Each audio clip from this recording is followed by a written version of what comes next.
bringing it over now, even though ads aren't over, because I'm still testing some stuff. My mic volume was screwed up last stream. I was way too low. I'm about to Pixel mic. We can talk about it in DMs later. Not that it's going to affect my decision. Real life is affecting my decision right now, but yeah, we can talk about it later. You hear me? Yeah, my mic was just super low last week, and when I watch my VOD back, which I do every single stream, I watch it back kind of when I'm driving and stuff. I pick up on so many things that are screwed up. So yeah. On the cause they lost power from 12:30 to 3:30. Ugh. There's a guy on TikTok that has a series with the premise that the U.S. is just 50 third world countries in a trench coat, and he's right. I don't disagree with that, especially right now. God damn it. I have a hard out at 10 o'clock tonight because I have a small bug problem. There's like 5 flies in my room. I know where they came from. I'm a little aggravated about where they came from because it wasn't my fault. But I need to go to Walmart to buy some fly paper because this shit is driving me nuts. It's been driving me nuts all day. Welcome back from the ads. Welcome back from the ads. I was just bitching about the fact that there's flies in my room for a reason that's outside my control. Also, it is baking hot in my room. And I mean, my AC vent's right there, and there's a fan blowing on me right here. But the dryer to my house, the washer and dryer set, is directly behind my room. It's on the other side of this wall, behind where my green screen is, and the kitchen is directly above me. And one of my roommates is cooking right now, so there's a lot of heat coming from 2 different directions, and it's all coalescing in here. Even though heat's supposed to rise, nope, it is somehow coming down to my room. So it is baking hot in my room right now. That's annoying, but you know what? I'm not gonna let that dampen today because Husky, welcome in. Oh, by the way, I didn't greet everyone. Let's see what we got. We got Oni, we got Clay, Russ, Amelia, Husky. Hope you're all doing well. So, little family meeting today, everybody. Little family meeting. We got stuff to talk about. Let me put on the somber music. I'm staring at 2 flies on one of my 3 flies on one of my lights right now, and I just want to punch something, but it's okay. It's okay. Mock, welcome in. Let me check the dryers. It's not venting to my room. I checked that already. It's just that's just heat radiating because it's right on the other side of the room. My door is pretty much right next to the dryer because the dryer it goes like washer dryer, a very short partition where the washer dryer is, and then gonna give you some sexy instant time. Okay. You probably see a fly past me a couple times. It's good stuff. It's good stuff. Yeah, it's awesome. It's great. I love it. I love it so much right now. Because my light's directly behind my camera, so it's just like going back and forth between my light. But I don't want to whack my light and then break it. So let's go get some fly paper after the stream is over. And if it gets excessive, I'll just say fuck it and cut the stream because that's that.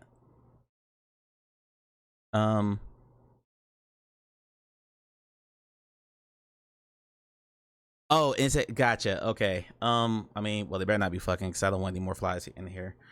Let's get to some Persona music. We'll go P5 today. I'm in the P5 mood, a jazzy mood. Okay, so number 1, first and foremost, I got a job today. All right, I tentatively got a job today. I interviewed with a company. I'm not gonna say who they are just yet, but I interviewed with a company 3 times. And was told that raiders detected. Attention alien army, we do have a raid incoming. More of that in a minute. Repeat, a raid incoming. Hi Husky, I guess you were stalking me before you came in, but I'm all about the stalking. Let's hit that. Hey, the raid actually worked. Fantastic. Let's hit that. Welcome, raiders. Choose your fate.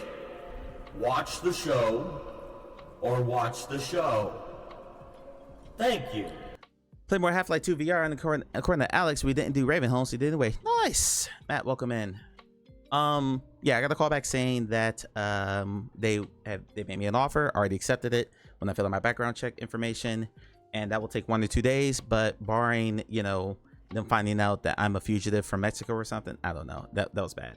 I shouldn't have anything on my record that prevents me from getting this job, so I should be good. So barring that, I will be gainfully employed as of a week from today. Next Tuesday is what it said on my offer sheet. So it is a daytime job, but it also includes weekends. That's not germane to this stream. but it will change the time because the hours are 9:30 to 6:30, and obviously that overlaps with my start time. So thank you.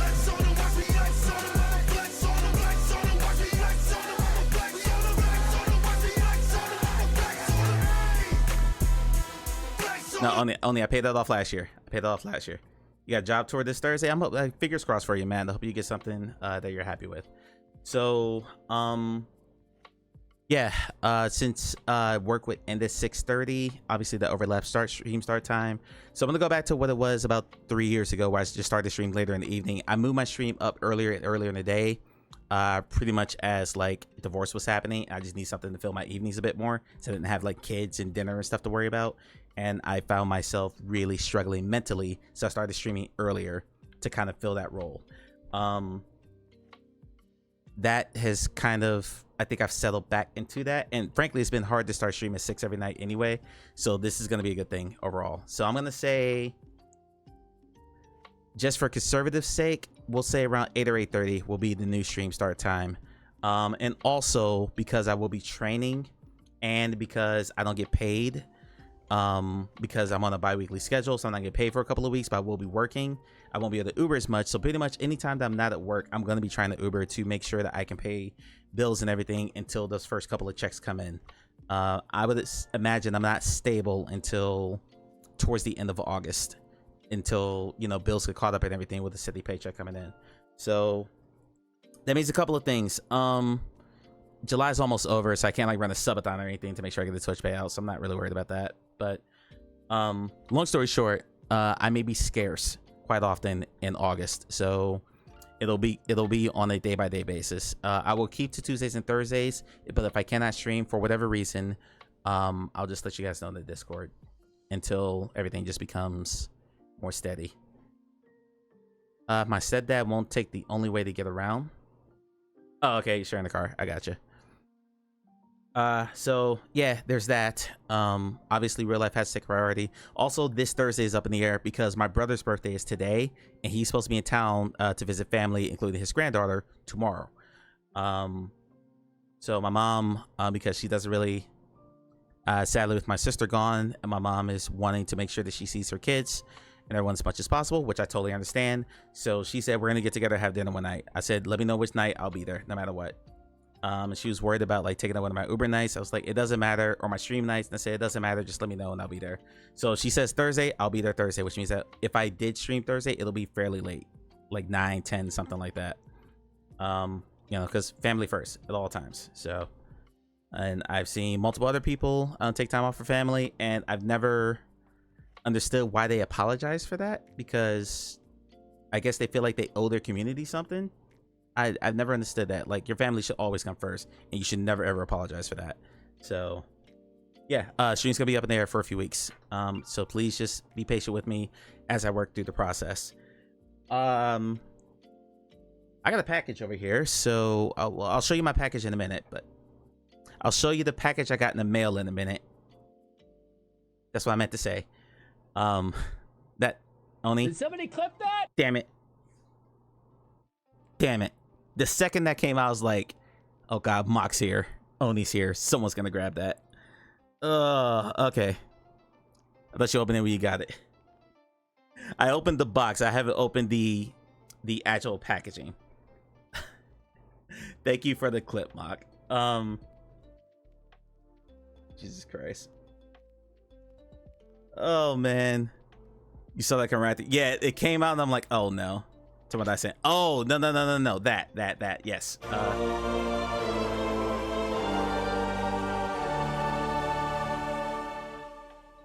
What in Mr. Mouthhug says I never saw that package coming. Onikaze was kind of, why are we doing that? Okay, hold on. Just listen to hold your, thank you, Mr. Cali, man. That is very, very kind of you. I greatly appreciate that. That is 10 fracking subs. That's nuts. Who got a sub? Let's see. Void Citizen, the Broad Walk kind of got one. So Simply 2D, Menzimus, I'm not sure what that is. Morgan, Fungus Mental, Wolf Bliskin, he rated me last week. Jordan 914, Husky, you got a sub, and the way 123. If you're in the chat, please thank Mr. Calaman for your subs and enjoy your ad-free viewing. And enjoy the emotes that will most likely get changed next year. As I get more into game dev stuff.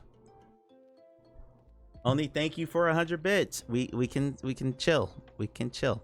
Everybody can chill. Let me give Mr. Calaman a shout out for the subs. Thank you very much, buddy. Only for the bits. Thank you very much, buddy. We're just gonna chill. I'm gonna talk. We're good. Everybody cool? Everybody good? Yeah, we're good? Okay. I should get you out of those. I'm not panicking. Whoa, why did the visual on that not come up? Is it not on this screen?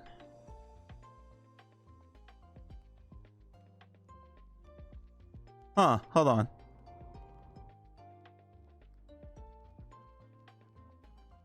Oh, it's blocking it. Okay, this was over it. Okay, you should have saw that. Need to panic again? No, you don't need to panic again. It was a layer order thing because I added this background recently and I forgot to put it under other stuff. So that is my fault. That is my fault. Why is this there? Okay, let's turn that off. So many things. Okay, we good. Thank you, man. I really appreciate that. I really do. That helps more than you know. Just that getting that in the middle of the month, especially if that's gonna be in between checks. That helps tremendously, so I appreciate it.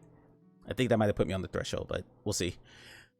Okay, what the hell was I saying? I lost track of time. I lost my train of thought. I'm all mixed up. You know what? I'll just go to the package. All right, Clay. Did Clay get the sub? I don't think Clay got the sub. Hi, Clay. You didn't miss anything. There's a hype train, but you don't need to do anything for that. And thank you. I literally was holding Link in my hand. Oh wow, the green screen is gonna murder this. The green screen is gonna absolutely murder this. Only Kaze was kind enough to send me, because he posted these in the Discord. And by the way, this is Link from Legend of Zelda, but because I am green screening, he is being chroma keyed out. But this is Link from the Legend of Zelda with a 3D printed, make sure I got that right, sword and shield. That's a Hylian shield and the Master Sword. Very, very cool. Zelda's staff, because Zelda fell behind my computer, so Zelda's staff in one of her ears is behind my computer, but this is a little chibi Zelda from like the Link's Awakening series. And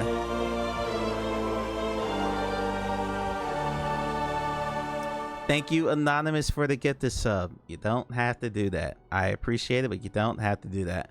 Shut up and take my money. I'll tell you what to do. Okay. You know what? I'll use reverse psychology. Everyone give me bits right now.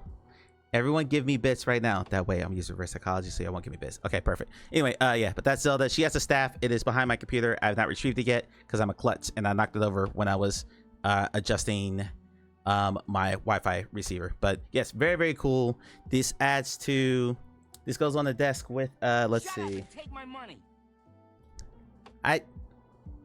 It's supposed to be Deep. Welcome in. It's supposed to be reverse psychology. You're supposed to not do stuff. But yes, Link and Zelda are going to join. This is Walt Vader, the Lego Darth Vader that I found in my late stepfather's collection when I was helping to clean out the stuff after he passed away. So Walt Vader, his name was Walter. My stepdad's name was Walter. Walt Vader has been on my desk ever since. I've got this lovely 3D figurine from Polyart Games of Quill from Moss that they sent me. Having a good day, Deep. Having a really good day. So yes, Link and Zelda will join the collection of my friends who sit here on this desk and inspire me to not give up on life, because there have been some points where I really wanted to give up these last few weeks. So all right, okay. Level 4 hype train. Y'all are saying, let me go through this. Okay, it doesn't tell me what everything's other than Mr. Calamus, the conductor. It doesn't tell me everything that's been done over the course. My record is level 10. That had to have been during the subathon. That had to have been during one of my charity streams. Had to have been. Okay. Yes, thank you, Onikaze, for that. The other thing that came in I have never, ever, ever had a Be Haptic suit. I'll put it in front of my camera. So, ooh, that's not gonna work. Okay, let's back it up a bit so you can see everything.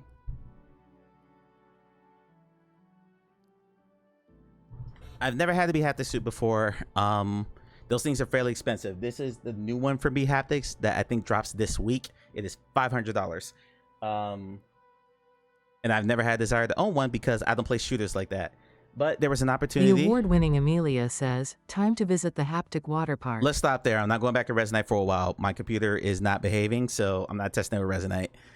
This gonna make my nipples tickle. That's the other one. That's the oboe suit. Mock, have you ever seen the oboe suit before?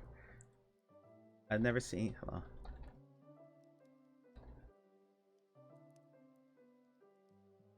Yeah, it's a skin tight. Here it is. This is an eBay listing, so let me make sure I'm not doxing myself here. I'm not doxing myself. Okay, come over here. Come over here. Mock, this is the oboe suit. It is a skin tight haptics vest that you wear, and the way it works is by pretty much all this stuff is attached to your actual skin, so you're not wearing a layer of clothing under it. It's basically like wearing one of those like compression shirts, and you wear this and it gives you double shock. I know someone, a content creator, Games VR, who is, what's STEM, I don't know, who wears this and then wears a traditional haptics vest over this because she likes maximum immersion, and then like haptic sleeves and a haptic like headband and all this stuff. Her setup is the same, but she wants maximum immersion. So yes, this would tickle your nipples, Mock. That would absolutely tickle your nipples. Wait to think about what that works. 10 unit electrodes are super finicky with how well they attach. Forget if you had your sweat. Yep, I have no desire to ever use this. So Be Haptics was kind enough to send this to me. I probably should have the sponsor tag on my stream, but I don't care. They're kind enough to send this to me. I have to make 2 pieces of content as part of my contract with them. One going through the setup for it, which I will film off stream, and the other one of me doing some gameplay, which is perfectly fine because I can just do that on the stream. So at some point in the next 2 weeks, we're going to play a shooter so I can test run this baby. Let's open it. Let's open it. Nipoles, yes, that's how we say it back in my home country. Wait, we say Nipoles. All right. Okay, this is gonna be kind of awkward. So I don't have a lot of space here. I trained completed at level 4, 26%. Community total 11 gift subs and 600 bits. Thank you all very, very much. If you have a hype chest, show me what you got. I should play the hiding crab game with the haptic vest. I'm pretty sure, Mock, just throwing it out there, I'm fairly certain they don't have Be Haptics integration. That's just a guess. Maybe I'm wrong. It's very possible that I am wrong. And maybe they do. Maybe I'm discounting that developer. But, yeah. Okay, let's open this up.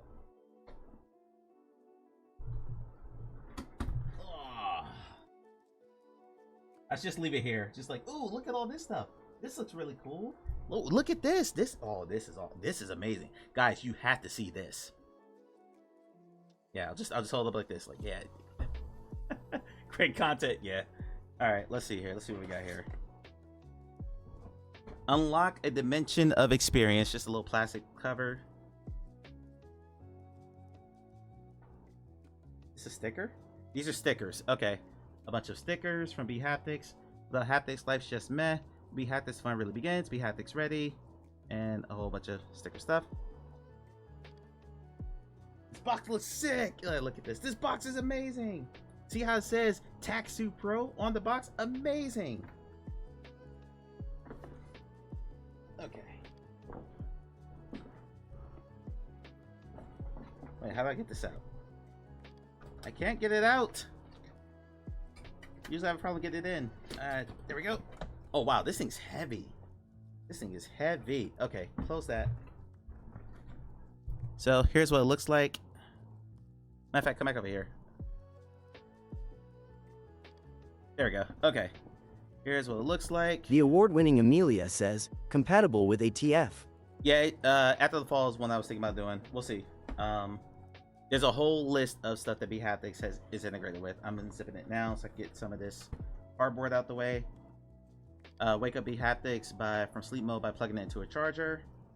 I could cosplay security from numerous 80s B sci-fi movies. I could play I Am Security and get all the views, because that's all anyone wants to see on YouTube apparently.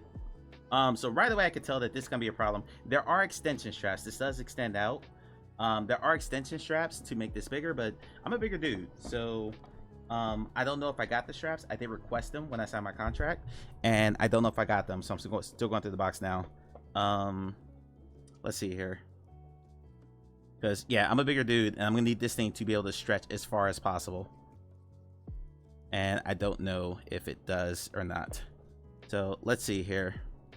So I'm just extending the strap here. There's one. Pull this loop out.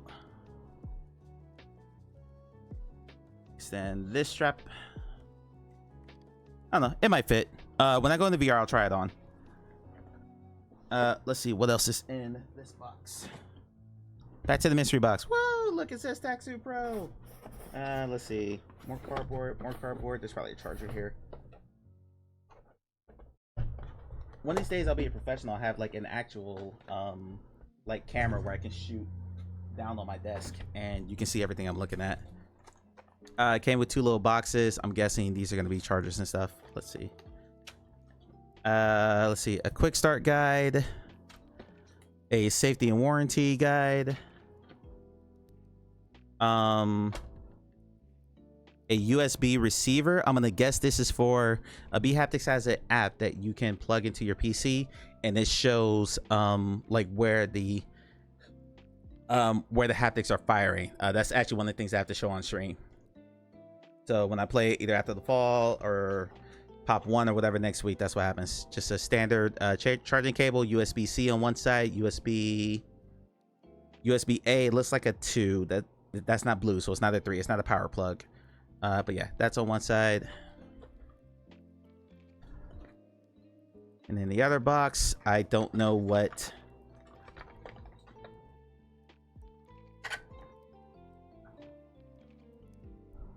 I don't know what this is or this is. I mean, I know what they are in terms of electronics. I don't know how they integrate to the suit. Like I said, I'll film all that separately. So that's everything that comes in the box. It does not come with an actual charging box. So it comes with the cord, but not a box. I found that interesting. Not that I really need it. I have plenty of chargers because I have 6 headsets in this house, and every single one of them came with chargers. So I'm not really worried about that. But yeah. And yeah, I agree. Mr. Get God says, welcome to Mike's Only Unboxing page. Yes. All the sexy content. All the sexy unboxings. All the sexy unboxings. If I ever lose enough weight, maybe I'll do one topless. What? So yes, thank you bHaptics for sending me this. I am looking forward to digging into this. This will not be my unboxing video because I didn't shoot it well. I will shoot a better looking one if I do an unboxing part of it. But yeah, next week on stream or the week after, if I take next week off, we will be doing something to test out the bHaptic suit. I have never ever had one before, and that's kind of how I'm going to take the angle of my content. Number one, I'm a very large man, so are they good for people who are, we on the thick side with 5 C's, plus size, we'll say, husky, thick, not husky who's in chat right now. Husky's in thick, big boned, that sort of stuff. Is it good for people like that, or does it kind of like hang over you like you're wearing a towel? So I'm interested to find all that stuff out. And also height. I am taller than the average human. I am 6 foot barefoot. I'm 6'1" with shoes on. So, and I have a fairly large torso. So, curious if it works with that. So, anyway, we'll see. All that will be in a future YouTube video. Yeah, thank you, bHaptics. We'll be having some fun with that here pretty soon. So, I'm just gonna keep talking because a lot's been going on. Thicker than a bowl of oatmeal, but just as tasty. Oh my.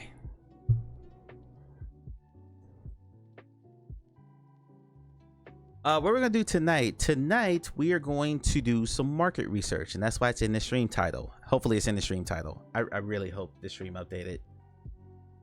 Let's check, because Twitch was being weird earlier when I was updating stuff. That's why early bird wasn't turned on, because it would not reset my number. Okay, it is perfect. Okay, so what we're gonna do, I am in the process of replaying Metaphor ReFantazio. I just recently finished Expedition 33, Claire Obscura Expedition 33.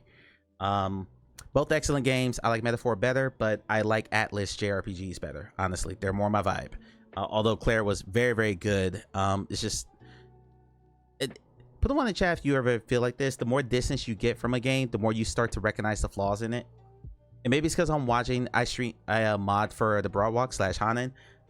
So because I'm watching her play it, not that I'm just taking mental notes of, oh, okay, I didn't bump into that when I was playing it. And there's some stuff I did bump to when I was playing it. So like the fact that they don't have a currency in that game and you have a whole bunch of stuff in your inventory that you can't get rid of drove me nuts. I have all this shit sitting in my inventory. I have 60 of one item that is only good for upgrading lower grade weapons, but you can't get rid of those later in the game, so you're just sitting with those in your inventory. But they keep giving them to you late in the game. You don't get like the ones that upgrade to higher levels. You still get the low stuff. That didn't make a lick of sense to me. There's some reuse of like of some areas, but that's something I see in a lot of indie games, so I didn't really bump it for that. You fight the same boss. In case Hannah's listening, because it already happened to her, I won't say the number, but you fight the same boss multiple times. Stuff like that. And I recognize, because Persona games do this too, like I recognize that there's an art to reusing and getting multiple uses out of something, but sometimes you just like so avert that it's just weird. I think you have currency in the game, you need to buy yeah, I'm sorry, no, you did have chroma. I meant that you couldn't sell your old inventory stuff. So let's say you had a whole bunch of the base level chroma catalysts, Mr. Calaman, the ones that you could upgrade weapons only to level 13, you could not get rid of those. And I thought that was a missed opportunity, because I don't like cluttered inventory in games. If I'm not going to use something, I try to get rid of it. So yeah, I bumped into that a little bit. And then the way that they handle some of the optional bosses, because I fought most of them now. But anyway, that's neither here nor there. It's still a great game. Everyone should play it. Just me being JRPG purist, I've played a couple dozen of them in my lifetime. Yeah, no, Russ, you're a hoarder, so I bet you got rid of nothing. I bet you got rid of absolutely nothing. Yeah, Larian probably said, sorry, you have too many things in your inventory. You can't. It's like Croy with building in No Man's Sky, where Croy is locked out of building any more bases in No Man's Sky because there's a part limit that you have in No Man's Sky. I think it's 30,000 pieces. Have I tried Undertale? I've not tried Undertale. Ronan streamed the entire game, so I've seen it start to finish. But yeah, I thought it was a really interesting approach to a game. But no, I have not played it myself. Anywho, so back to what we're doing today. I have downloaded, let's see, hundreds of basic potions in case you ever need them. In case you needed them, yeah.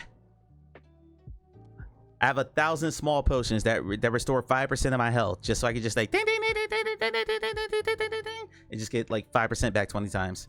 I have downloaded some turn-based games. Let's see here. And we're just going to go through several of them because of an article that Meta put out. So come over here again. So we're going to, in no more than 45-minute spurts, take a look at Arcaxer. Again, I streamed it. I'm just going to go through the introductory part of it again. A game called Burial Stone that I've never played. A game called Table of Tales: The Crooked Crown, which I don't think I've ever streamed. I know I've played it, but I've never streamed it. And there's a quest game that then called Augmented RPG. I just have the demo version of it, but we're gonna play that too. And we're just gonna go through these and kind of evaluate them based off of a really interesting developer article that Meta put out. And since, for those who don't know, which means you're not watching my YouTube channel, yes, that's a pirate one, Russ. I am currently in the process of learning Unity. Actually, I have like 3 Unity tutorials I'm going through right now, one of which is broken. That's a whole different story. Because I'm going through all that, I am in the process of planning my own game out. Again, I think much of the conclusions are from the data they have, and I see it somewhat of a self-fulfilling prophecy. I agree, but I thought there were some interesting points in there to be made. So let's go through that article. The article is entitled Building Content to Optimize User Time, 20 to 40 minute quote Goldilocks sessions length on Meta Quest. I think this is probably very specific to Quest. I would imagine the data is very, very different if you look at Steam VR. But again, just putting that out, that disclaimer out there, I'm just going to kind of present the information because there's some stuff in here that I found interesting. Okay, skip all the platitudes of unparalleled experience. Shut up. In general, we recommend building VR games that are optimized for big, get out the way. Hi, Kitsu. How you doing, buddy? In general, we recommend building VR games that are optimized for the 20 to 40 minute Goldilocks zone, so users don't need to choose between quitting in the middle of something or pushing themselves past their comfort levels. If you're building experiences that don't neatly fit into 20 to 40 minute sessions, we advise front-loading rewards and objectives while allowing users more control over their sessions, with ideal points to drop in, leave, and resume their session. Keep reading below for more information. Skip through that. Nice little diagram here about the Goldilocks zone and the things that prohibit that, like headset form factor and session length. Yep, that's in here too, Russ. Headset form factor plays a critical role in how often and how long people can regularly use VR. Friction that occurs when starting sessions means that more time is required up front to provide value, while constraints on how long users can regularly spend in a headset lend themselves to a sweet spot for consistent engagement. I'm going to say right now, if you consider yourself a power user, like if you're regularly in VR for an hour or more, this does not pertain to you. So like myself, Onikaze, Clay, Croy, Soanen, Farmer True, Dr. Oculus, everyone in the Quest Creator Program, this is more for the general casual consumer. Like my niece who just got a headset, my daughter who has a headset, so on and so forth.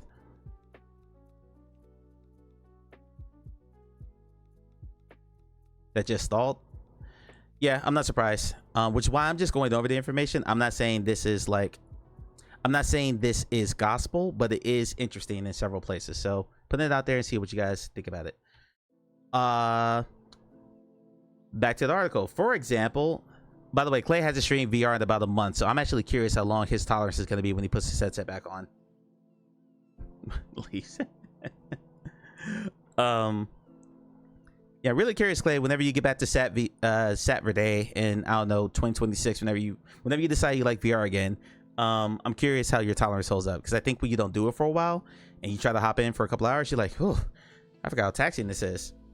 Back to the article. For example, mobile style short loop gameplay is too short to justify the effort of donning the headset, but hour-long objectives are likely to be too exhausting for all but the most enthusiastic players, at least on a regular basis. I'm in the room. Oh, yeah, Clay's here. Don't tell him what I said. Headline 20-minute load in. At the low end of session duration, the perception of value drives satisfaction with the session. In our research, we have found that sessions lasting less than 15 to 20 minutes are viewed as less enjoyable than 20+ minute sessions, with an extreme drop-off in enjoyment occurring below 15 to 20 minutes. In surveys with users who have ended sessions early, we observed common themes of high friction to start in the session, as in the physical setup, donning effort, and anticipation of post-session work. Playlist VR games? I heard that, Miss Callaman. I see no evidence of this. If you go back to his VOD history of what's available, I don't see the VR in there.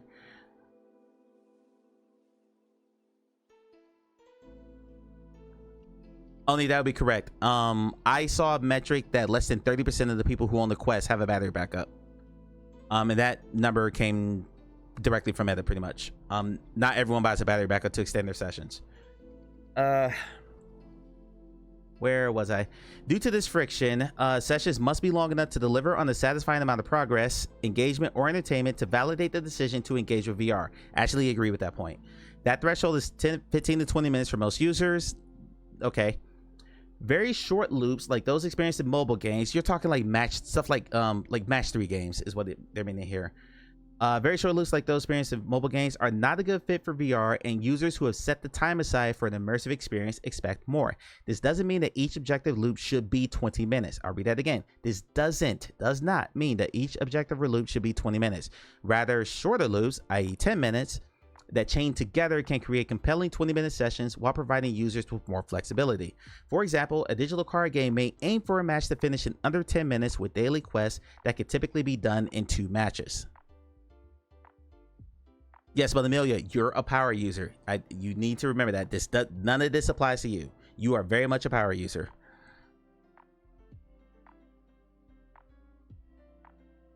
That's the same with guideline for grown-ups who only have 10 that short spurts of time versus whole days or evenings they can rope off. Yeah, like Samson for Let's Talk Oculus podcast is like that. Samson says he only plays VR for maybe an hour at a time. because that's all he has time for between like his job and home obligations, because he has a family that he's working with right now. So he hops in, he'll play Breachers, or the other night we played Ancient Dungeon VR for like an hour, and then we're done. Actually, Ancient Dungeon went about an hour and a half, but in general, he plays in like contained spurts. He's not like me playing for 3-4 hours at a time, and that's okay. There's nothing wrong with that. Not to apply to his chat. I'm not. Let me get this out. Then on the 40-minute high end, 40 minutes is the recommended high end of regular expected engagement time blocks. This is guided by both observations of behavior with the majority of VR users, as well as research into when and why users end sessions. In fact, most user sessions are typically under 40 minutes, and longer sessions don't tend to add to enjoyment after approximately 40 minutes. While longer sessions are possible, they are best thought of as special occasions for users. Most people simply don't have the time or energy for 40+ minute sessions on a day-to-day basis. I agree with that.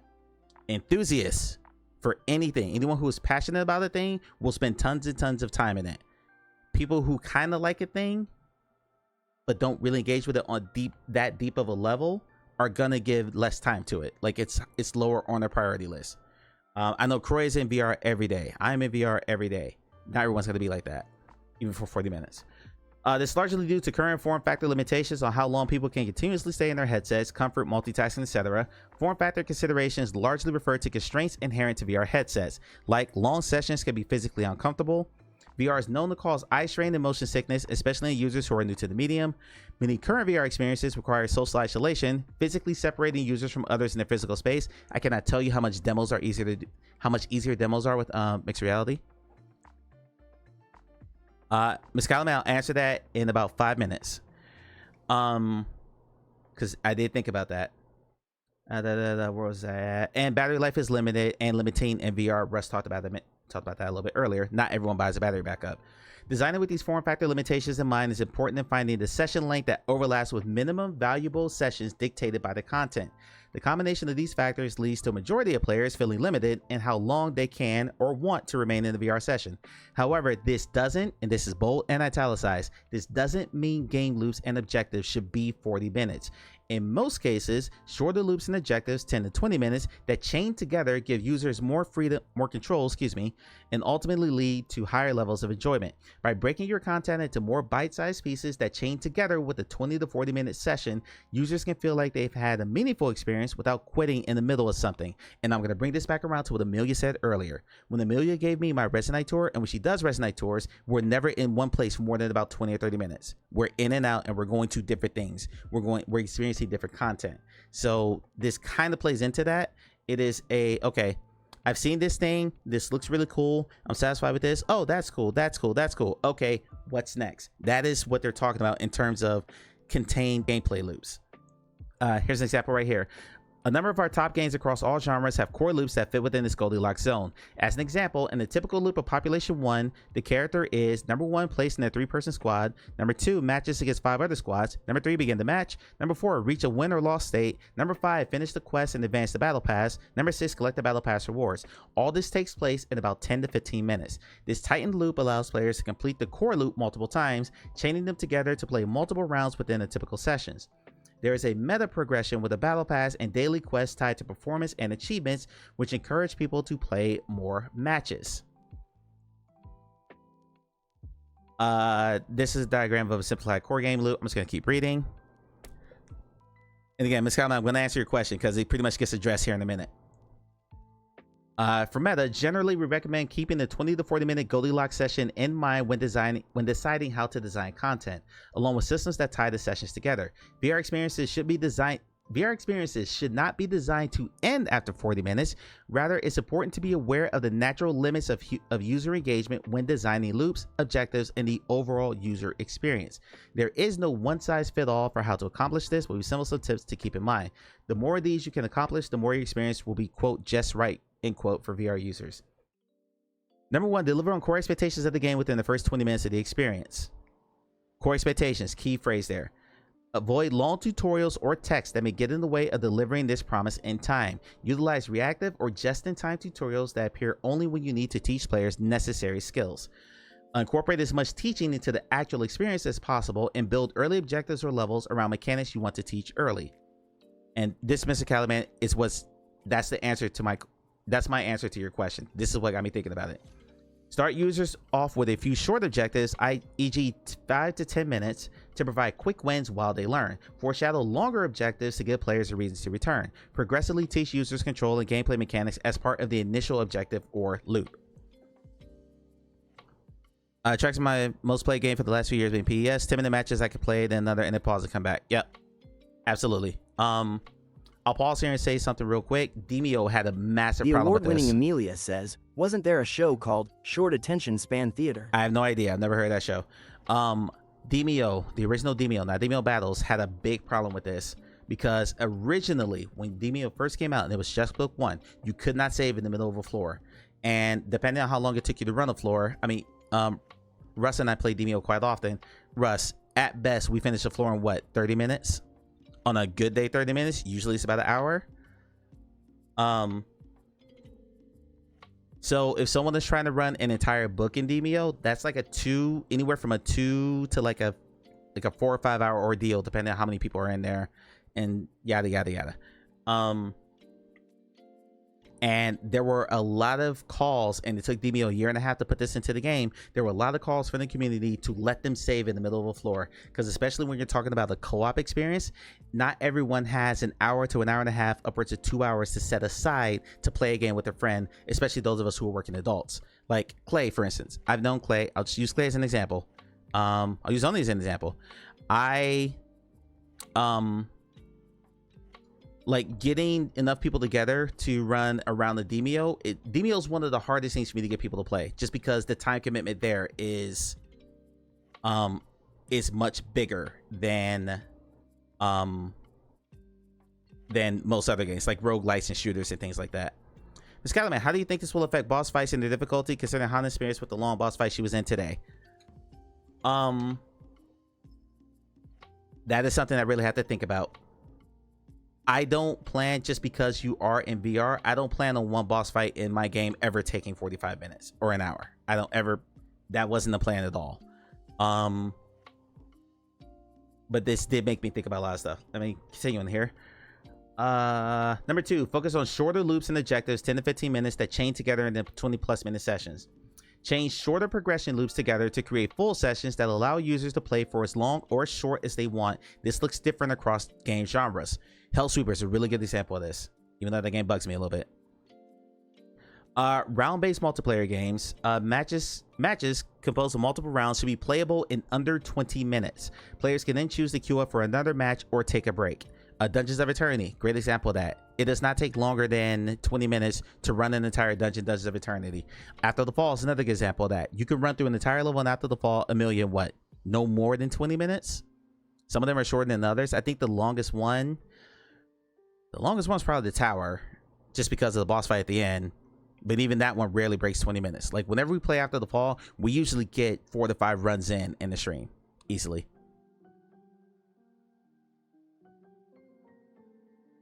Also, when you're learning Demio, the floor is like an hour or 2. Yes, exactly. Hellsweeper add the mode to turn off treasure chests. They should.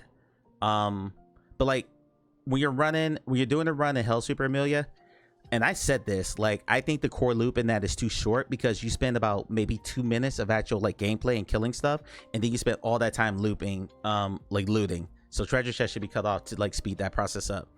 But that's an example of that. Roguelites in general are kind of an example of that.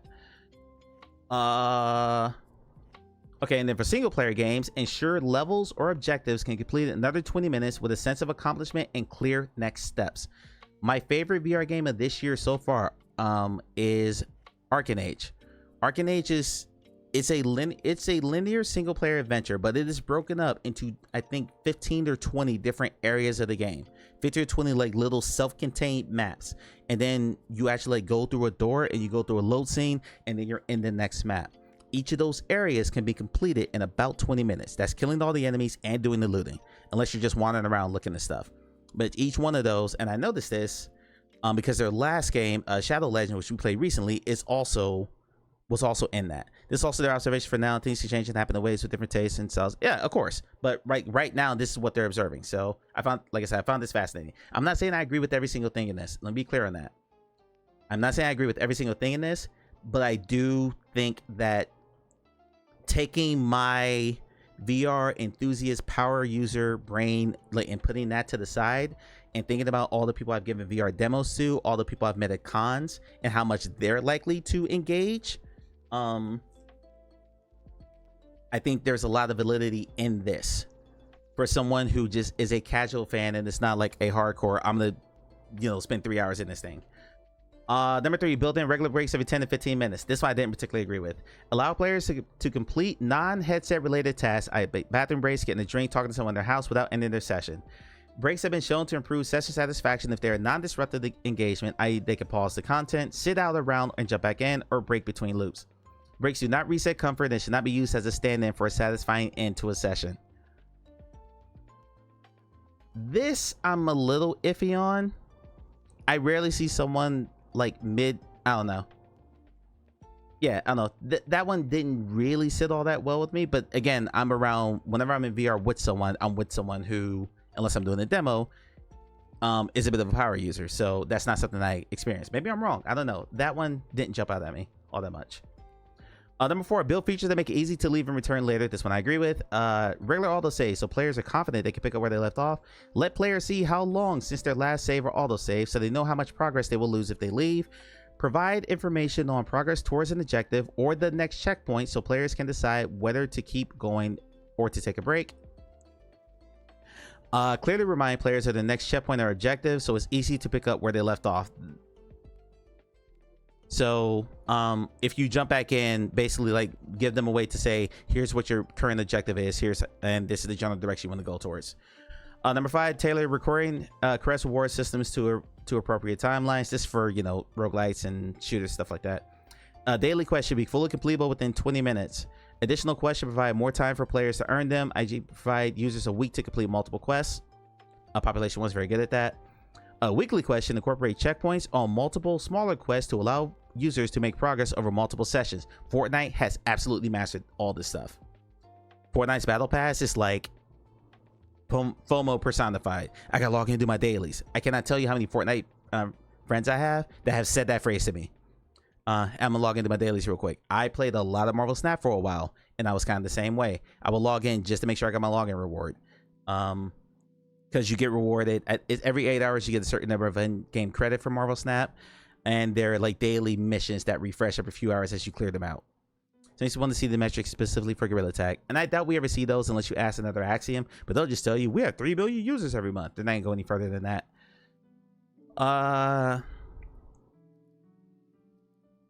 And then last point there, avoid very short mobile style quests that encourage brief check-ins. VR sessions require a higher payoff per session. Check-ins, e.g. a login reward, should be paired with longer engagement, e.g. a login reward as part of a longer weekly quest list.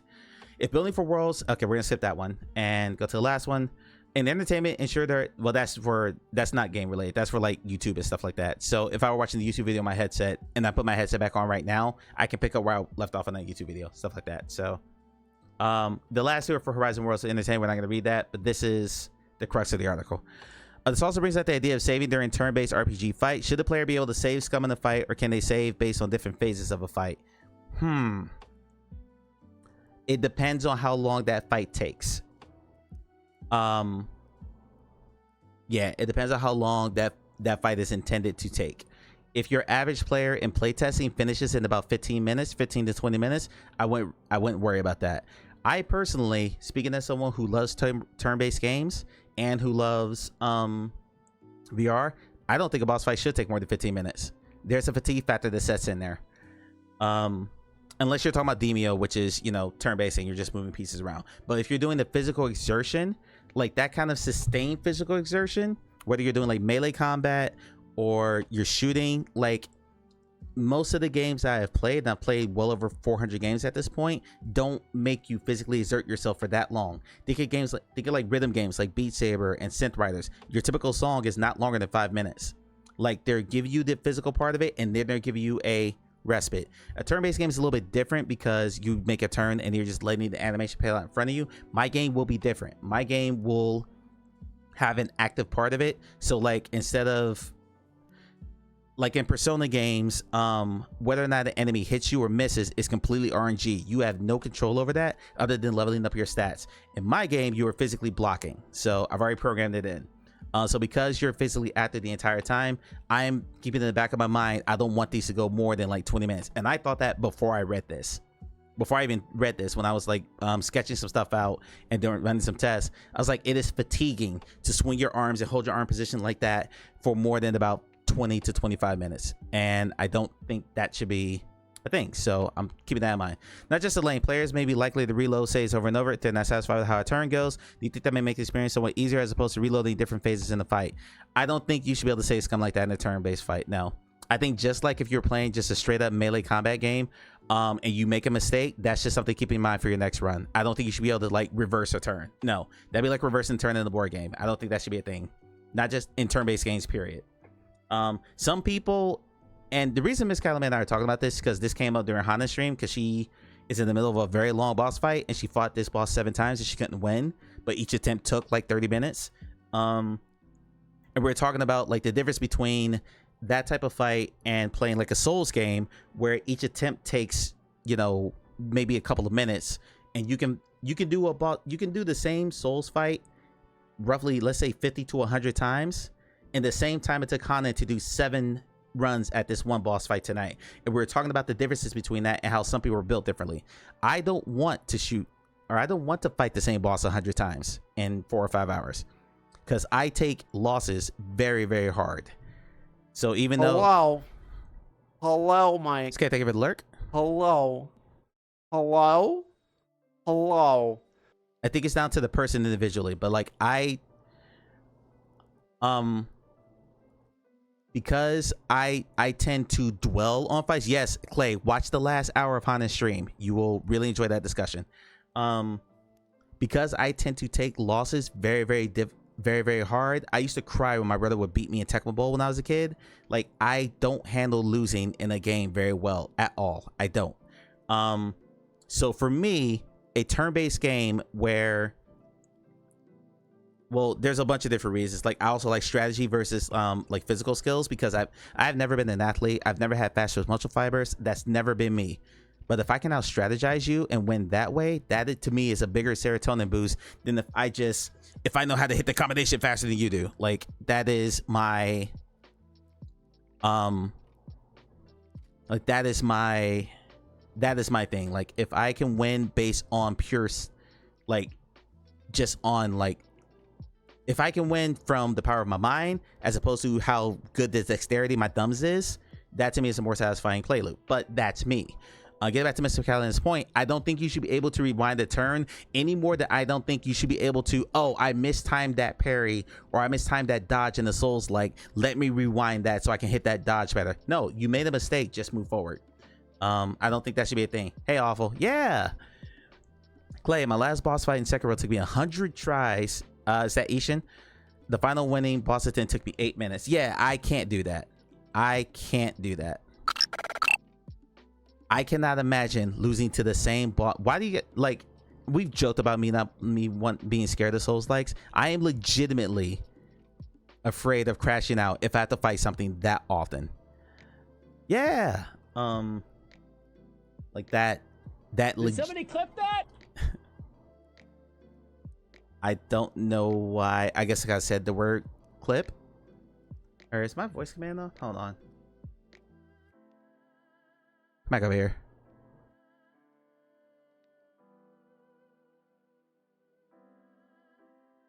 Yeah, I must have said something to trigger that, and I don't think I have voice control on. Oh, it is on. Okay, disable that. Disable that. Disable that. That's weird. Hey, welcome in. I'm not afraid to say it's coming. Yeah, just in general, it's a teach their own. No, like, I think if you make a mistake in a fight and it ends up costing you that round, that is what it is. Like, understand what mistake you made and do better the next time. And I'm not trying to say good, but like, that's kind of what that loop looks like. So Okay, but getting back to, because I'm thinking about this in terms of my game.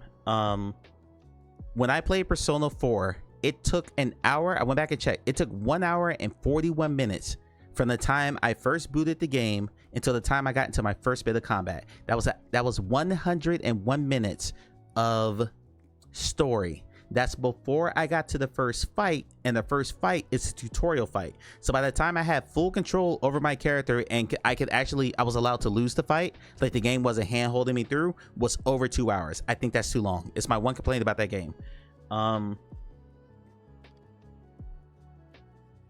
So thinking about, I'm making the Yakuza Infinite Wealth was exactly the same. It was painful. Yeah, that is not good. Like that is, I think if you're a fan of the series and you're already invested, that's okay.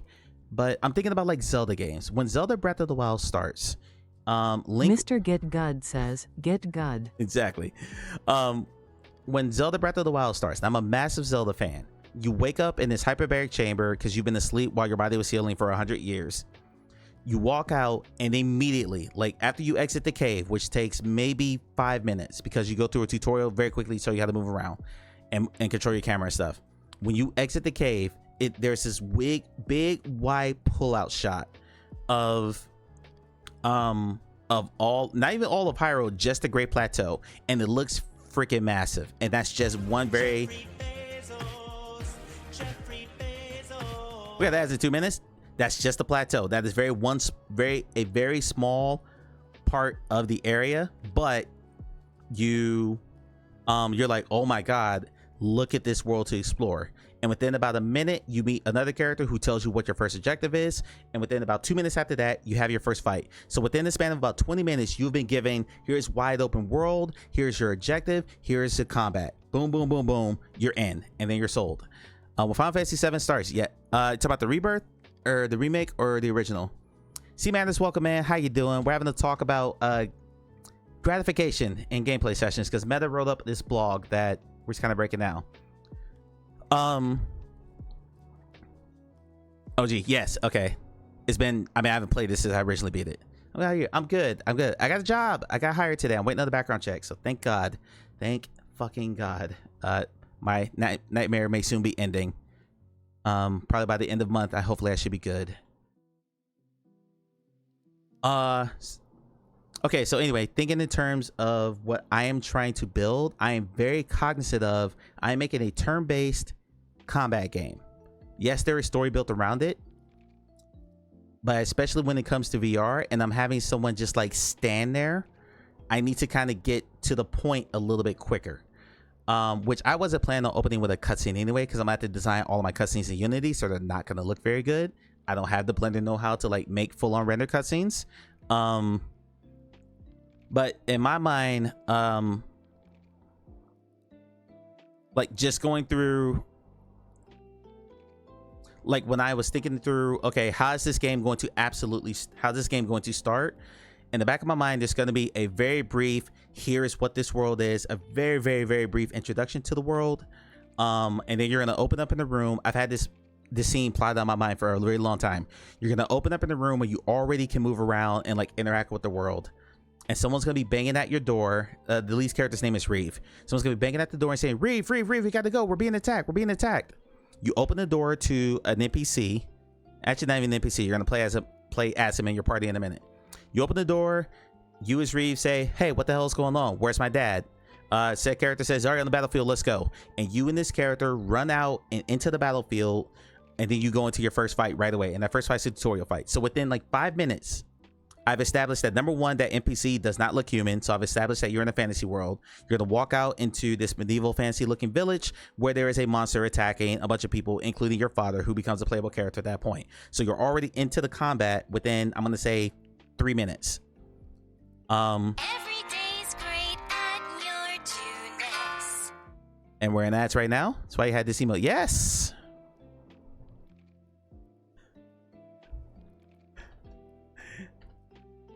See, man, this is an ads now, so we respond to her.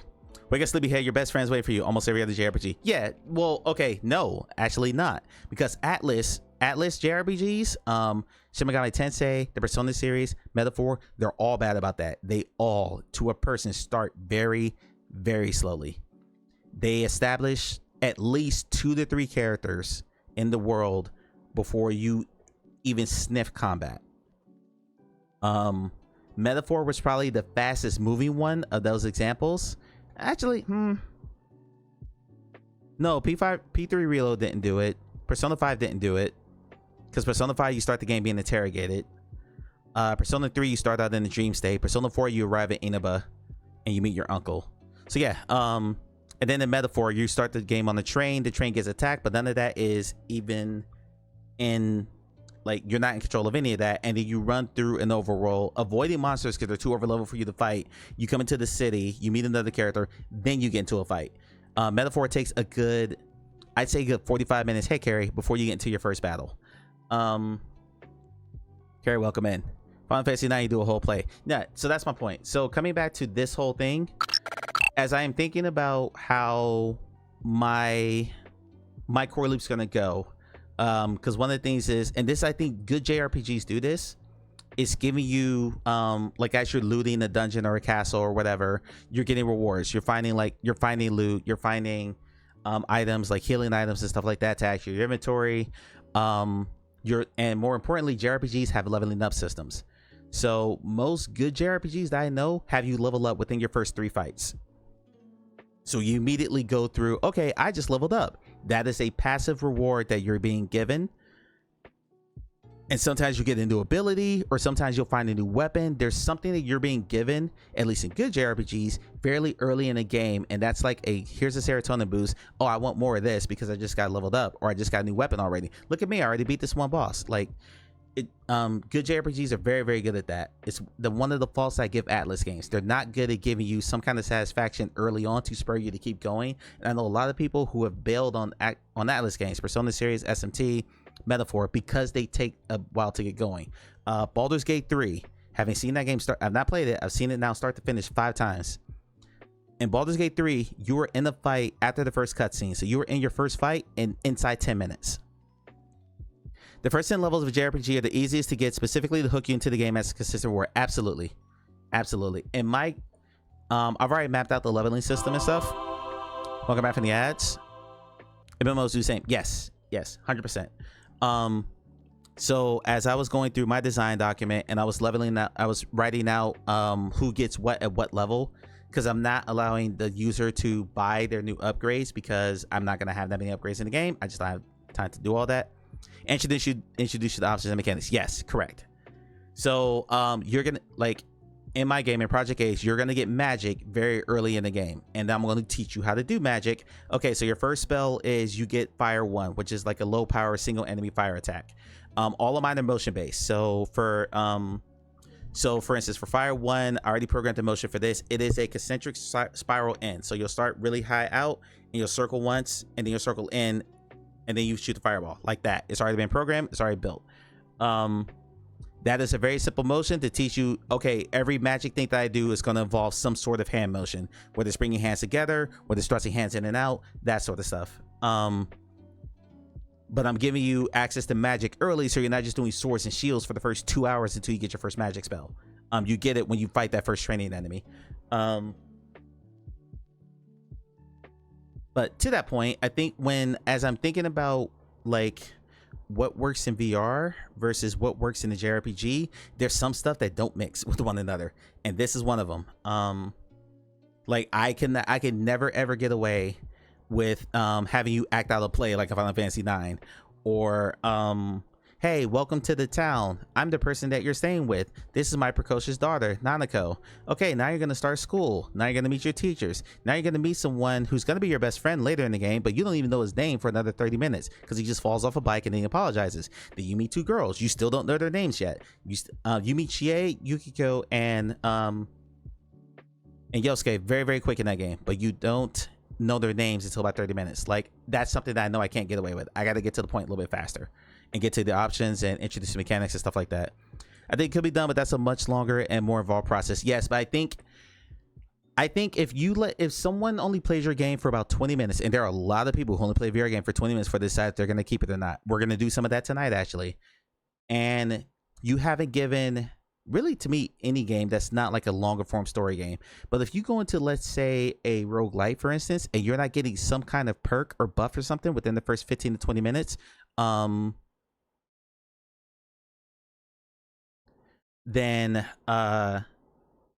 excuse me, I gotta restart my music too. Then you've most likely lost that player, because a lot of VR, and only I think you agree with me, a lot of VR is fairly instant gratification. I know you're still playing this out, but have you considered the idea of 2 of the characters combining abilities? So your magic user casts a spell to turn a nice sword into a fire sword, kind of like Vivian Steiner and Final Fantasy IX. I thought about that, but that's too complicated for me to code. So yes, that is maybe game 3 or 4. There is a shard system. How much do you guys want to hear about my game right now? You're not going to play it for 2 years, but how much? I mean, I could tell you some of the stuff I planned. I'll explain this. There is a... Also, Fly is level 99 interrupted shit. It's driving me nuts. It's driving me nuts. There is... So there is... I'll pull out the document, but I'm not going to show it to you because there's spoilers in there. Hang on. Just so I can read it straight from the list. Straight from the horse's mouth. From... This is the one I'm letting people have access to. There's a deeper 97 page document I've written, or I've sketched out. Some of this like diagrams and like charts and things like that, but it's 97 pages long of all the work I've done into planning this. Convey to a demo. Okay, so long story short, I'm using the elemental system. So fire, wind, well, I'll use the actual names. Terra, which is earth, Ignis is fire, frost is ice, and gale is wind. They run on a system called shards. Shards are just little crystals that you find all over the world, and you can actually buy them from the merchant. If you apply a shard to your weapon, it gives you further protection against that element, and it allows you to do elemental damage with that weapon to another character. I mean, to an enemy. You can change out shards if you want to, but the second you replace a shard, the one that was on it does not go back in your inventory. It is then destroyed. So you have to be, you can't just switch shards in and out, because you have to think about your inventory and balancing that. So I won't say much more than that, because that gets into other stuff. Every character does have, I'm sorry, in terms of like magic and stuff, so I want to get too much deeper into that.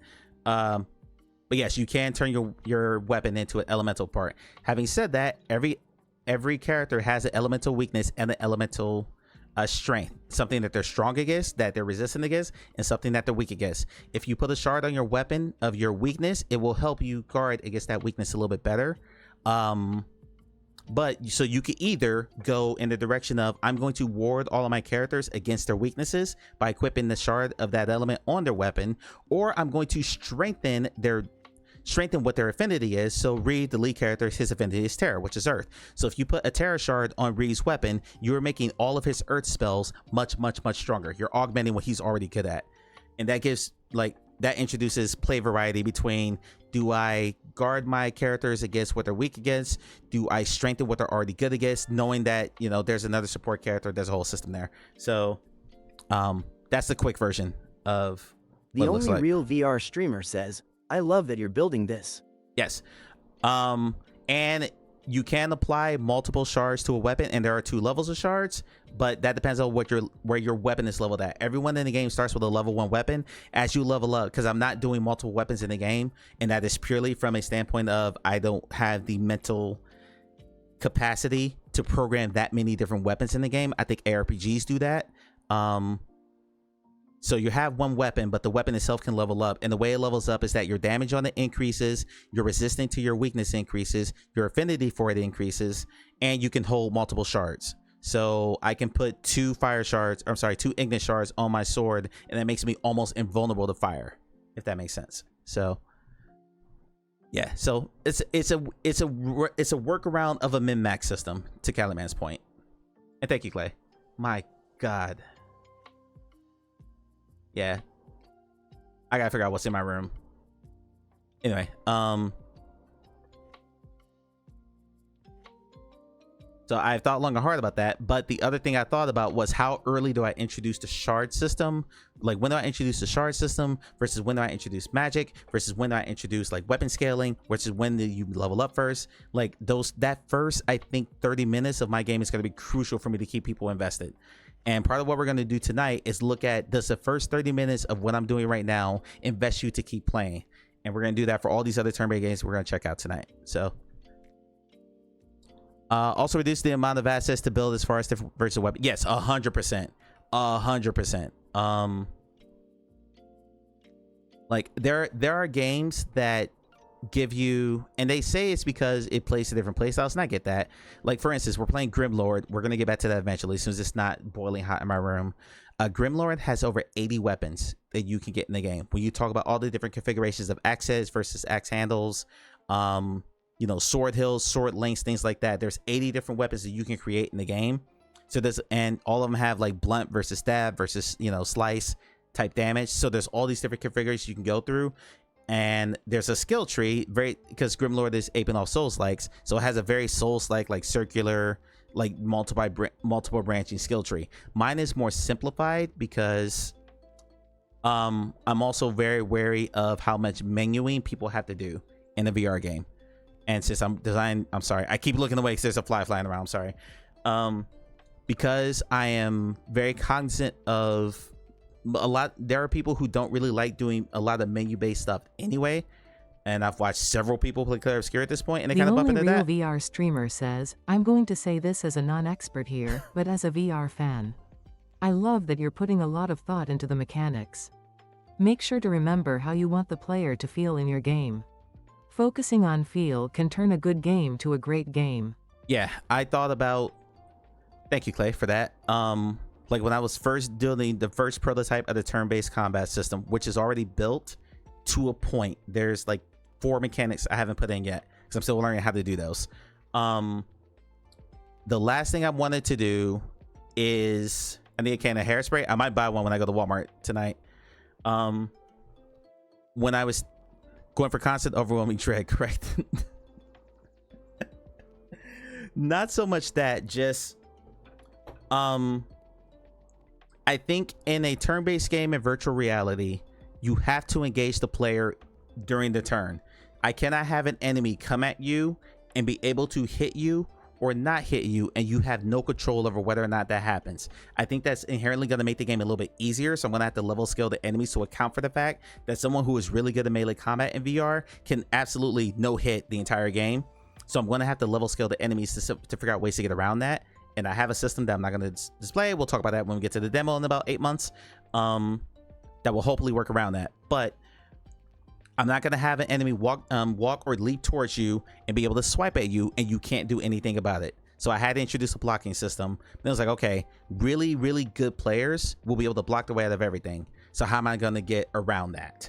And how am I going to make that challenging for someone like Amelia, for instance, who was like the god of Hell Sweeper? I don't want the game to be too easy for her. Eventually, like, it's going to start easy because all games should start easy, and, you know, ramp accordingly. But yeah, I'm thinking through how do I keep the player engaged, and I think some of the way to keep player engaged is to keep them moving at a reasonable pace, not constantly moving, because I think doing this for 20 straight minutes absolutely just crushes you. Like, man, my arms were dead every time I played Grimlord, and I was swinging constantly for 2 straight hours. What do you mean put a ring on them? Are the players going to have visual cues to know when to block, similar to God of War, without having QTs? Well, on the Kaze, the enemy is going to be directly in front of you and like swinging directly at you. So yes, you're just going to naturally know to put your sword up at that point.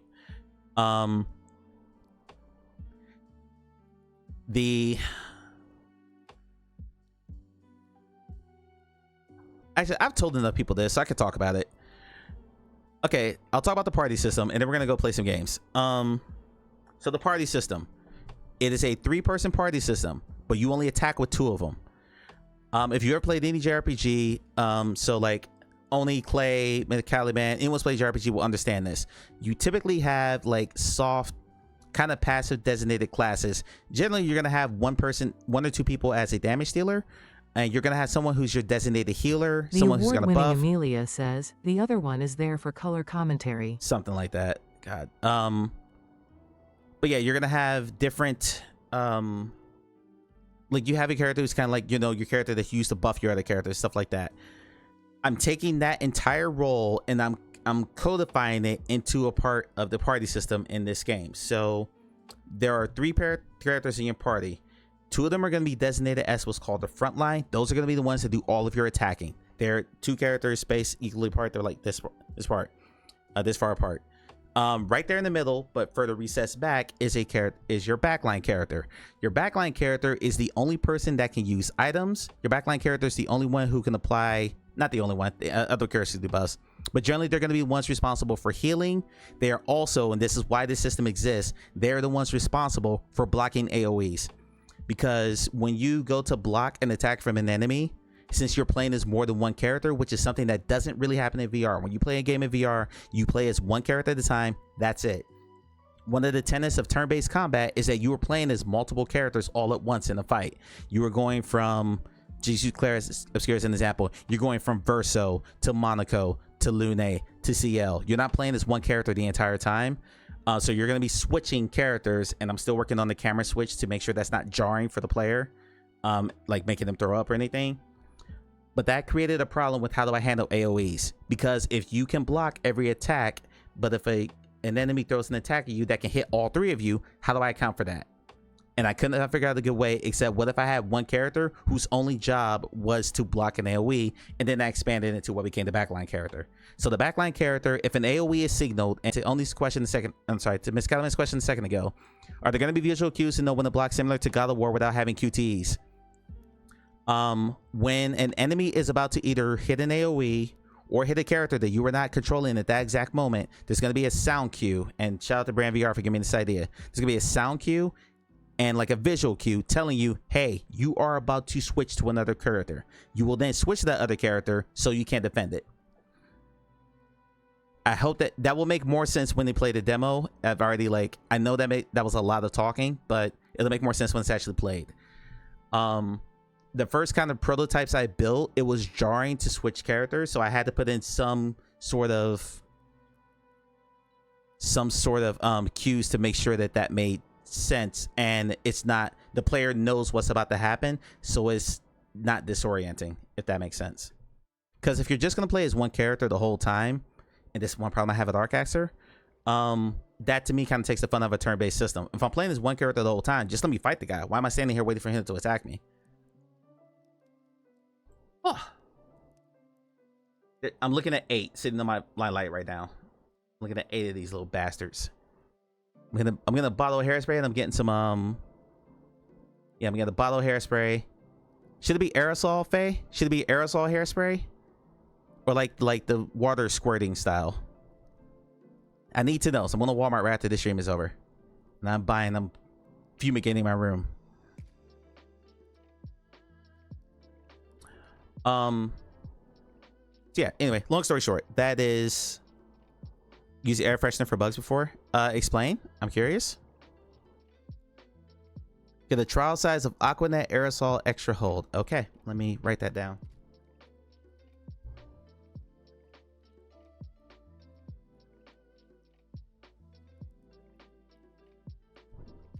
Spelled nice. Even though, yeah, I'll cover all that stuff.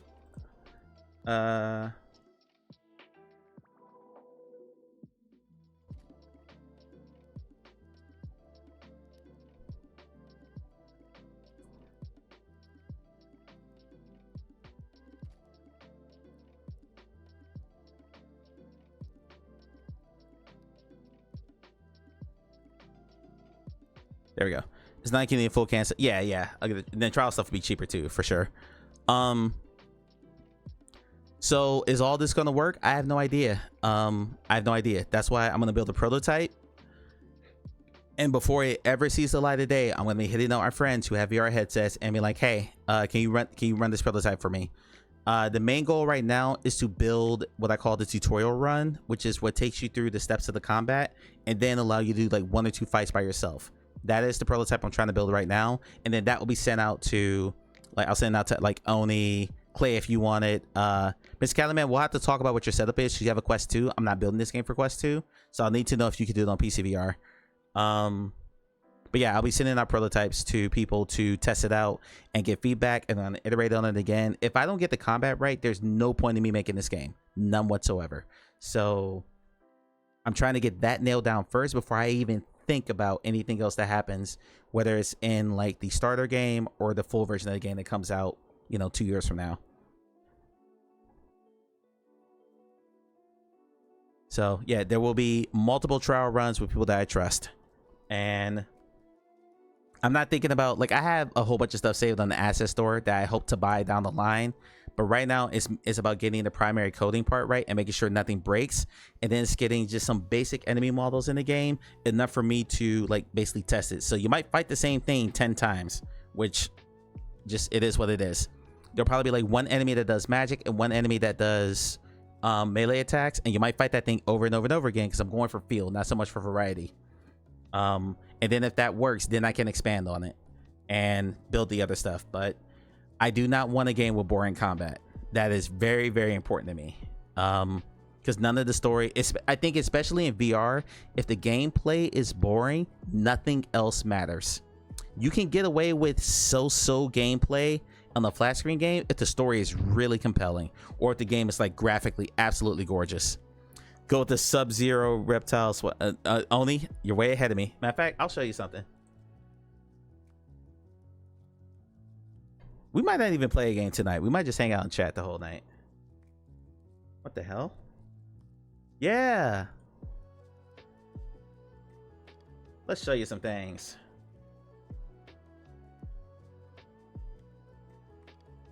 All right, come over here. Actually, hold on. Don't come over here. 1 second. I gotta log in real quick. All right, this is Mixamo. This is where my starter characters I'm using my prototypes are coming from, because all this stuff is pre-programmed in. So this is a free site that's run by Adobe that gives you characters and gives you like animations that you can pre-bake. So come down here to, where's the one I'm going to use? Never mind, that is, those are animations. I need characters.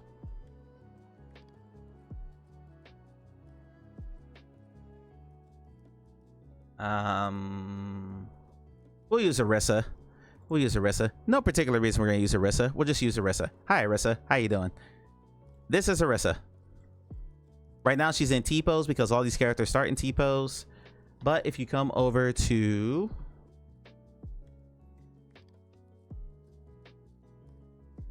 I love how he says come over here like I'm not being dragged against my will. You will come. Actually, you know what? We're not gonna use Arissa. Sorry. There's a cool looking character here. Where is she? Where is she? Did I miss her? I think I missed her.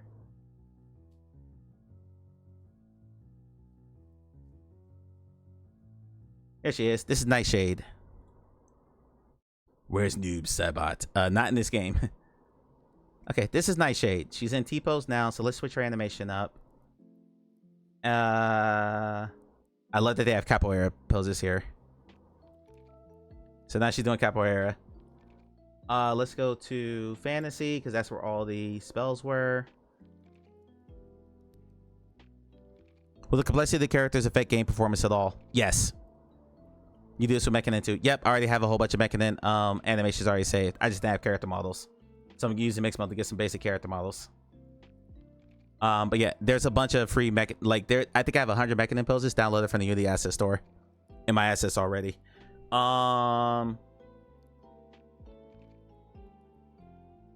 There.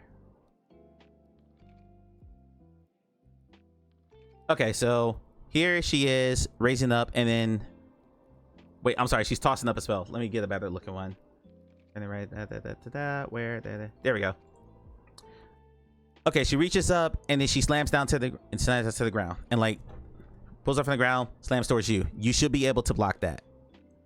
I do not want my game design that if she winds up to do this motion, that this is enough time for you to realize what's about to happen and then put your sword up and block it. I don't want this to be RNG's where she can do this whole motion and there's nothing you can do to stop it. So now let's say, what's this?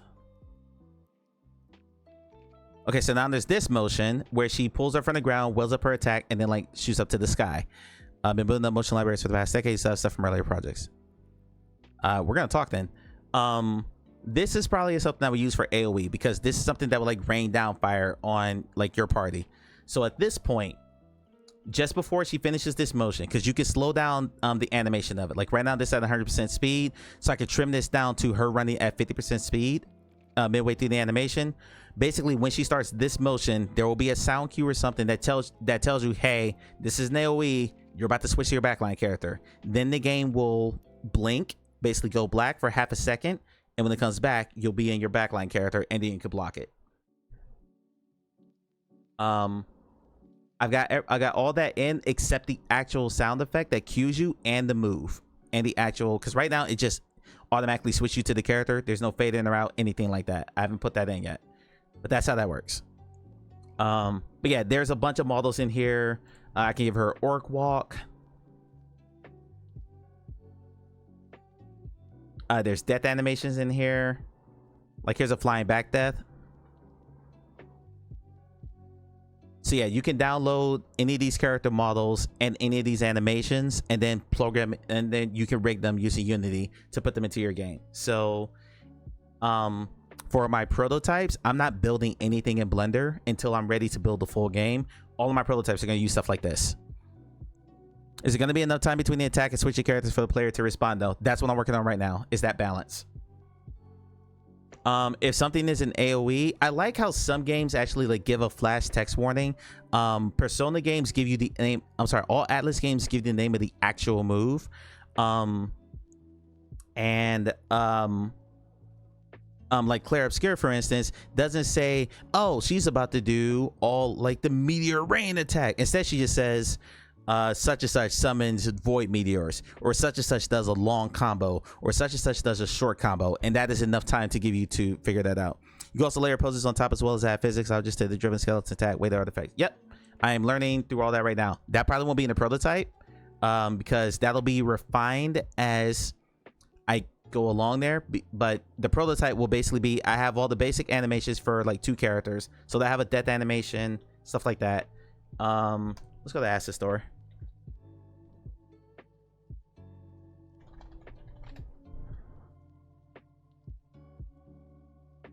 So I'll get to a little bit of program speak. Only I have 2 characters working right now that have colliders on their weapons and colliders on their bodies. So I have blocking already working, and I have the switch mechanic working. I have not worked out the AoE attack part of it yet, just primarily because I don't have an effect for that yet. Am I logged in? I think I'm logged in.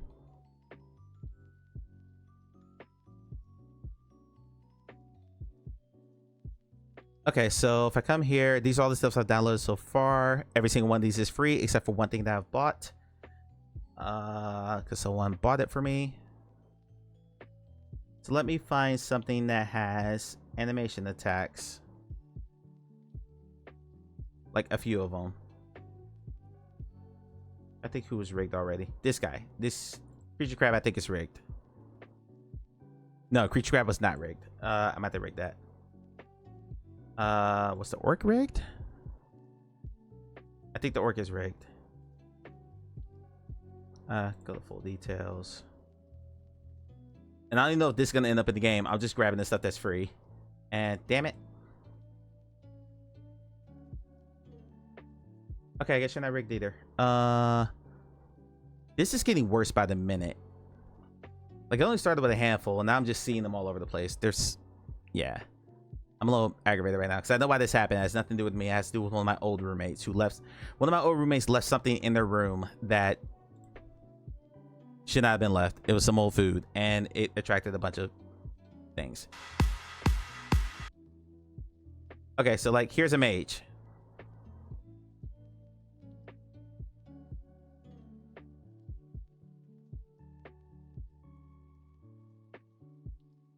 So if a character is running a like a regular melee attack, they're going to come at you. If they're running magic, they're going to stand still. They're going to stand at the place that they're at and fire the magic at you. So just based off of their either, oh my god, Oni, just based off of either they're standing in place or they're coming directly at you, will number one tell you if this is a magical attack or if it's some kind of buff or if it's a physical attack. That's one thing. And then I think instead of naming each one of their attacks, I'm gonna say like Frank Climax attacks the whole party, and that'll be, hey, this is an AoE that's coming. Or they'll say like Frank attacks Reeve or Frank attacks Tafina. Tafina's not the character in the game. There will be like, there's going to be a visual piece and an audio piece to give the player enough time to react to it, and that timing is going to vary depending on what that looks like. What's your VR chat knowledge like? Because I'm looking for Unity VR chat dev. Almost zero. Almost zero. I can't even do basic rigging now, so definitely not there. And Retro, welcome in. Anyway, I'll talk enough about myself. That's kind of where that stands. So tonight we are going to we're gonna go through some games one by one, and we're gonna check them out and kind of see what that first core 20 to 30 minute loop looks like. Right now I'm only going to be able to get through about 4 of these because I have to leave by 10 so I can deal with this problem before Walmart closes. Yeah, so that's the plan. I'll talk to you in a minute. Oh, by the way, most VR chat worlds, from what I understand, are Unity, so I can build a basic VR chat world. I'm just not good with like rigging and like avatar animation, stuff like that. If you look for avatar, you're barking at the wrong tree.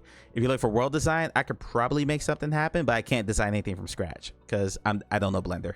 Back in a minute. Oh, wrong one. Back in a minute. Here. Oh wait, no, wait. Where are you? You gotta do the big dance. Hold on.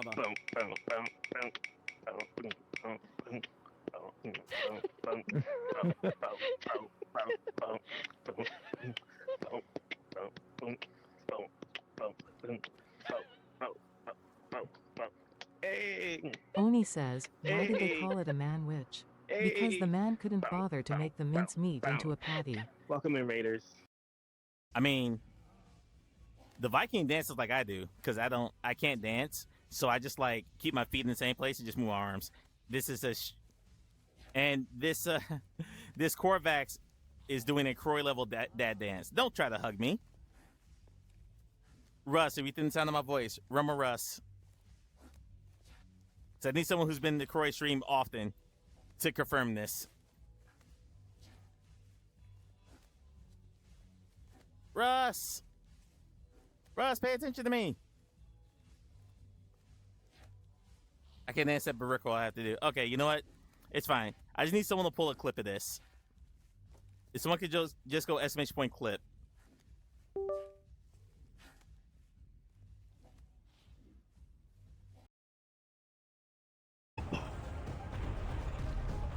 Oh, Jesus.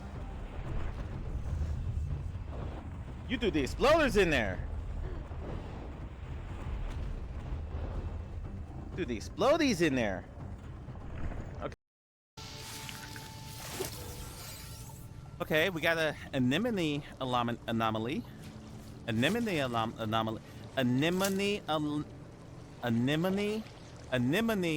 anomaly. Jesus Christ. Don't clip that. Oh my God.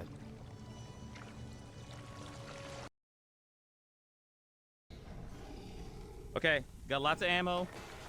Let's go.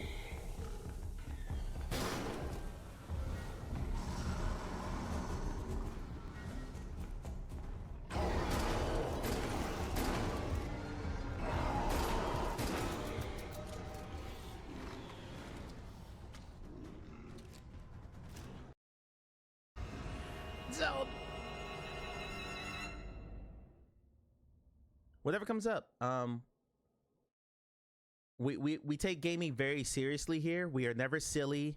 We don't have like wacky looking PNG tubers or anything like that. We play all of our games very seriously here.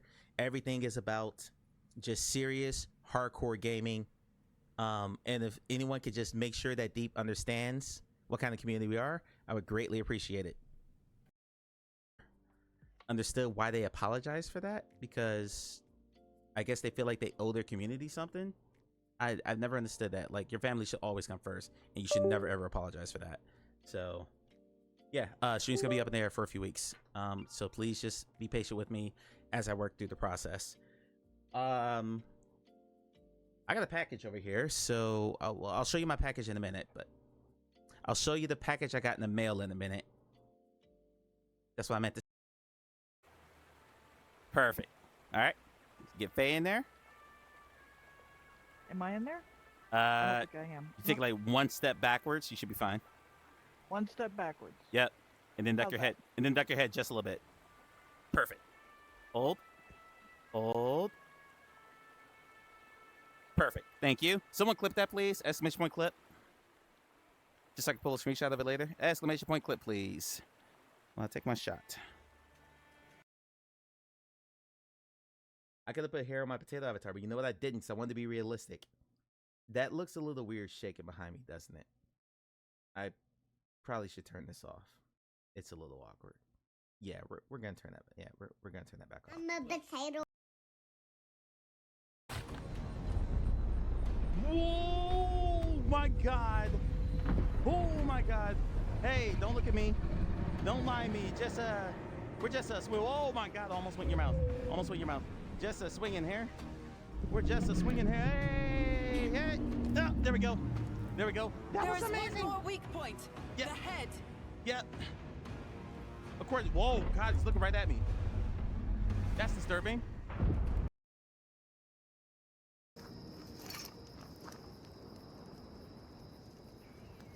Not a ship in sight. Hi. Whoa! My green screen is snowing. I have not the wherewithal to fix it right now because it's almost 8 o'clock and I have not played the VR game yet. So after you building this game, I'm excited. It's going to be a long, arduous process. So I'm doing it in stages. I'm building prototypes. One of them will actually be released for sale. Not the one that you guys are going to get to test privately. That will be the beginnings of that. But there will be one that I'm going to basically call my makeshift Kickstarter. And then there will be... Are my lights in bad places? Hold on. My lights turned? Nope, I just got to fix my green screen. Okay, it is what it is. Yeah. Back here. It's more of a UI problem. Retro, explain a bit more what you're thinking. Oh, drink water, drink Think about water, that. drink water, bitch. So the first game we're playing, it should be on screen right now, is a game called Burial Stone.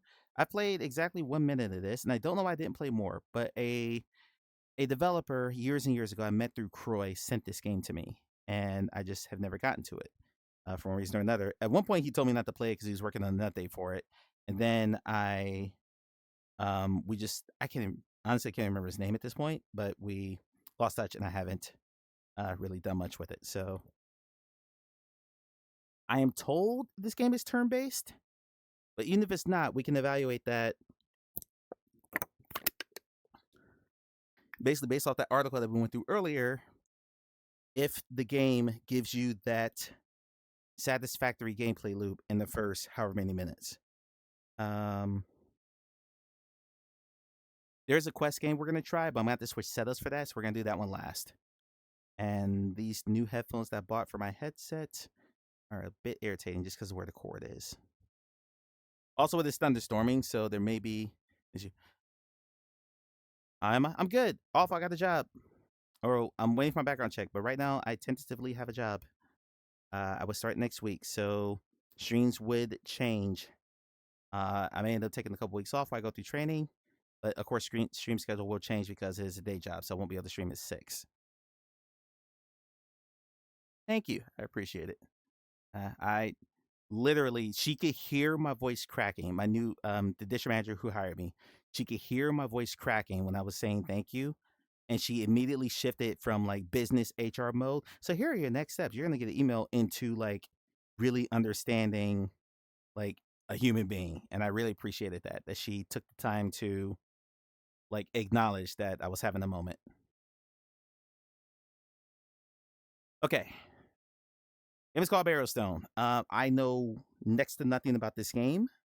So we are going to learn together. That's an interesting shadow. It's okay. Is it full screen? Steam's on screen. I just saw that. And now it's so hard out there. It is. It is. I have been rejected from over 20 different jobs.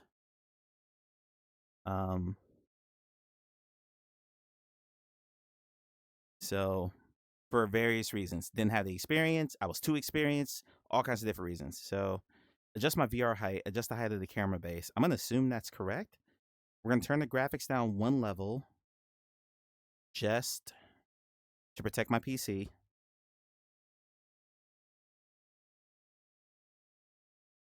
We'll turn some down.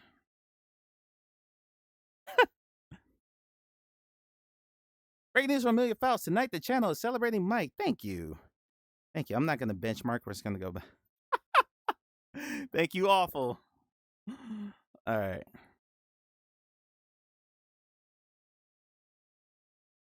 Ooh. Oh, we're going to talk about that. Let's see here. Motion sickness rotation type. We're going to turn that to smooth. I can't turn yet, so we'll have to check that later. Forward input. Select which controller thumbstick will move the character forward. That's going to be left. We'll set that to 45. 90 return is a bit heavy. It's also interesting going through this now that I know how to do all this stuff. Like I know how to set snap turning, smooth turning. It's interesting. Okay. Go back. I hope all that stuff saved. Let's check. There was not the apply button, so all that should have saved. It did. Perfect. Okay, new game. Empty profile. Okay. Damage, attack, mana. Okay. So can I increase? Oh, they're classes. Okay, got it. Spellcaster, mercenary, or fighter.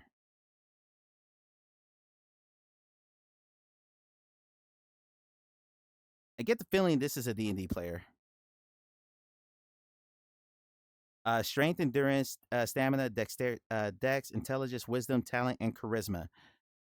If I'm playing a dungeon crawler, what does charisma matter unless there's a bunch of NPCs to encounter? That's a question for later. We're going to take in the fighter because fighters typically are the starter class. And I don't know this game well enough to pick another one. Whoa, God. Okay. That movement's a little weird. Also, that's not smooth turning at all. Oh shit, that's what's the sound over? Y'all don't have sound. Hold on.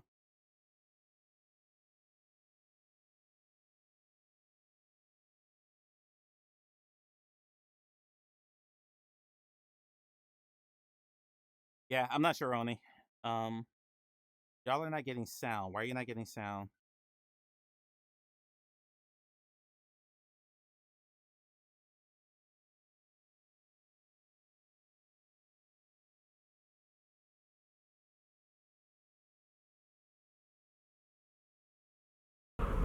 Okay, there you go. You have a very loud wind sound now.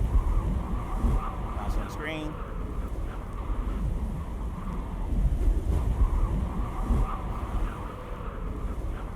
Okay, that's definitely not smooth turning, but we'll go with it. I don't know why that fire is flashing red, but we'll just go with it. So when I press up, I take what feels like a giant leap forward. It's like wow, that's really far. I can't move diagonally? Or there's a collider. That collider's huge. Yeah, that's way too big of an area. I can't move diagonally. That's interesting.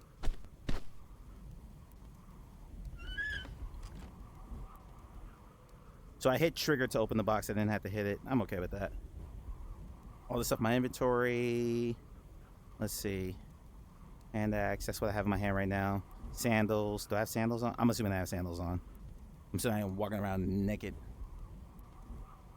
But this doesn't seem to be fast enough for your pacing. Board, sorcerers, and warlocks are business. Casters and 5e. Okay. Check it out. All right. Like Arizona Sunshine. Yes, yes. That's what this movie feels like. Not the remake. The remake's fine. They fixed that. But I can't move diagonally. That's interesting. So they didn't enable strafing for this. That makes this... Huh. All I did was press up and that happened. Okay. Map. Skills. Okay. Not the best onboarding. I'm not going to lie. There's my inventory. There's my character. Okay. I do like the HUD, though. Okay, how do I hit you?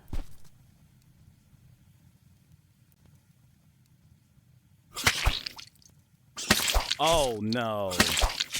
Oh, that's not good. This isn't turn-based, so I'm not sticking to it anyway.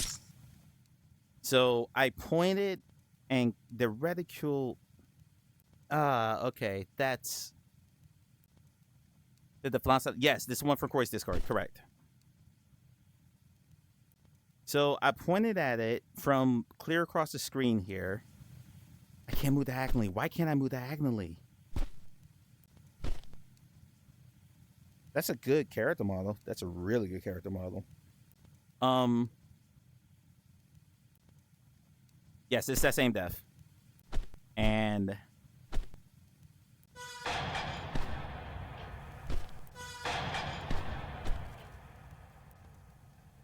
okay, so how close do I have to be to engage? I don't like the combat already. I don't have a key for that, so I can't open that. Anything else back here? Okay, so not turn-based, but again, on the basis of this article, come on, the footsteps if I remember correctly. On the basis of that article that we just read, I'm having some issues with this already. It's assuming that you'll just figure everything out. And I've played enough RPGs and enough VR to kind of be able to finagle my way through this. But even then, like, I don't know what I just did.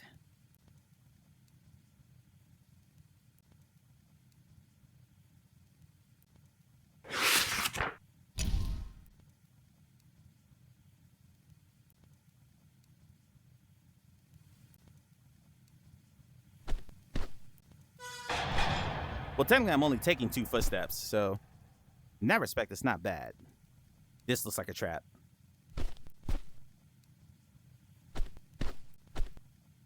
Okay, I'm going to shut up about the movement. I'm just going to say it's bad and move on. Okay, sure, take all this. So it is giving the looting, like I'm getting loot right away. What I'm not getting is, here's how you play this game. I'm guessing I got a key out of that. I didn't really check. Yep, I got a key. Okay. I see eyes in here. Don't know what they are. But let's... Oh, no.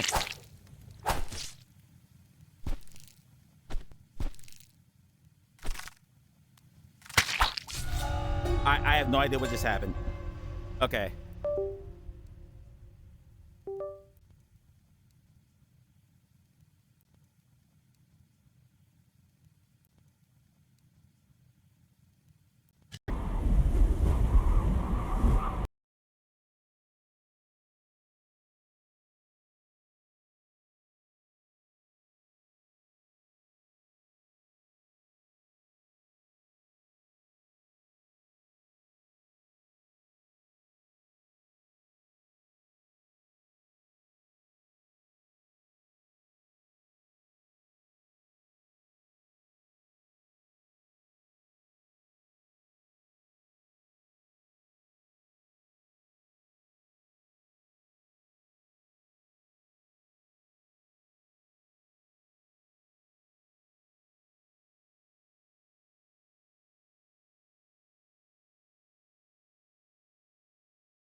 Okay, you should be able to hear me now. The game crashed when I died. When they reloaded that scene, it crashed out entirely. So that's not great. So now I gotta reconnect, link and all that. So sit tight. I'm not gonna keep playing that game because I was not impressed with what I got. But shit, this might be a full-on headset restart. This might be a full-on headset restart. Yeah, not really happy with what I got there. Let's restart all of Link. Buffing like mad. It's raining, so that might be a problem. You hear me fine? Carrie, please type the number 1 in chat, please. Carrie, type the number 1 in chat. I just need to know what your lag looks like. Your crazy delay. Okay. Encoder overload. So it turned out video says they're a faster encoder. Huh.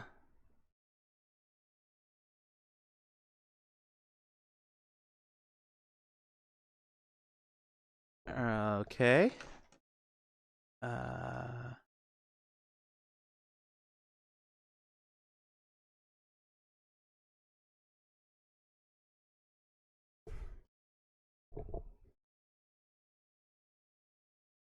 Wow, that's like 30 seconds. That was 30 seconds of lag there for when I said that when the Carrie actually did it. Rush, you refresh? Russ, type the number 2 in chat, please. Realm of Rust, type the number 2 in chat. All right, Amelia. We're going to restart Link. I might have to restart the whole headset.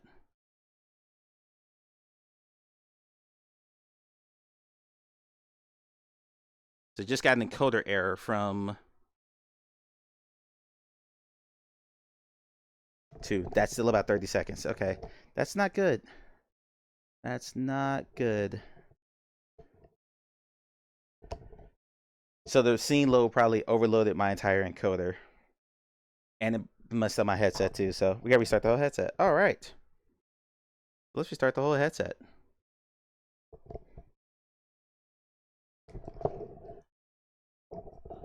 Okay, take that off. There we go. Okay, so I'm going to restart my whole headset. But while that happens, I'm just going to talk about, because you guys are on super delay for some reason. I just checked. My GPU spiked right when that crash happened. And I think it overloaded my encoder, which is why you're getting lag on OBS right now. I'm hoping that a refresh in a couple minutes will fix it. I might need to restart Steam too. I'll cross that bridge when I come to it. Okay, so let's see. You kind of get thrown into the game and there's no onboarding in terms of, I get not telling people, you know, this is how you swing a sword, that sort of stuff. Even though in that game, you were pointing and clicking, there was the animation. So I couldn't even tell if I was getting hit or not. Like, it didn't make any sense to me when those spiders killed me. Yeah, there's a severe lack of onboarding there, the severe lack of like player engagement, and the game's not turn-based, even though it says it's coded as turn-based. So yeah, not really interested in playing any more of that.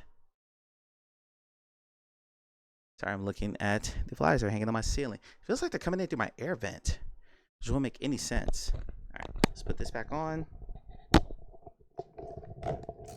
Turn it.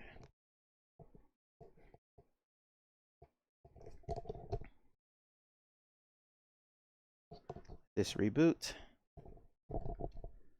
We'll see if everything hits. All right, if everyone can refresh one more time and just say in chat when you refreshed, I would greatly appreciate it. GPU and everything seems back to normal now, so hopefully everything should be good. Other than me getting back on Link. It's also thunderstorming, so my internet may be playing into that a bit, but hopefully it's just that Link crashed.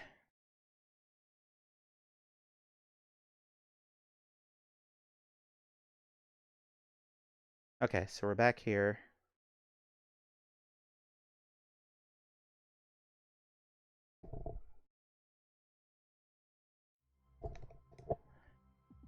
I don't know how delayed you guys are still, but Burial Stone is a massive thumbs down. Massive thumbs down.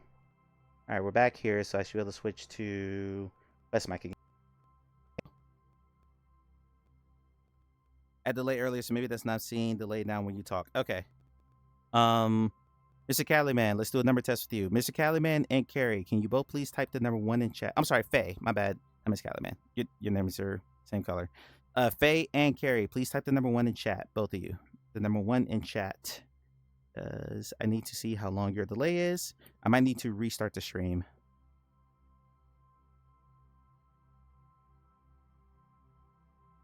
Faye was about 10 seconds. That's not bad. Yeah, I think I might stop the stream and restart it real quick. Carrie was about 25 seconds. Okay. I'm going to stop the stream for 30 seconds and come back. So I'll be back in just a minute. Actually, hold on. Before I do that, I need to disable early bird. And the pixel per DM.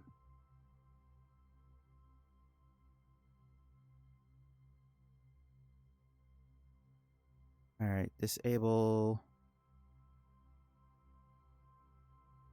Also, I did not run the lottery again this week because I knew it was going to thunderstorm and I don't know if my stream was going to hold up. And right now, since we're having delays, this might be an early end. But I'll be back in a minute.